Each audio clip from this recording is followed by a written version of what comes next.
বিশ্ব যোগ দিৱসৰ এই কাৰ্যসূচীত ওদালগুৰি জিলাত থাকিবলৈ পাই অত্যন্ত সুখী হ'লোঁ। যথেষ্ট গুৰুত্ব সহকাৰে জিলা প্ৰশাসনে এই কাৰ্যসূচীটো পালন কৰিলে আৰু যথেষ্ট লোকে এই কাৰ্যসূচীত অংশগ্ৰহণ কৰিলে।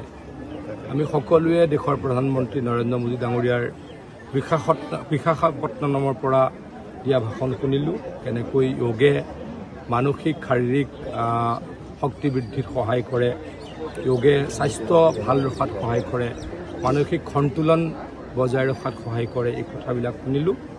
আৰু যোগে আমাক কেনেকৈ বেমাৰৰ পৰা মুক্তি দিয়ে সেই কথাও প্ৰধানমন্ত্ৰী ডাঙৰীয়াৰ ভাষণত শুনিলোঁ।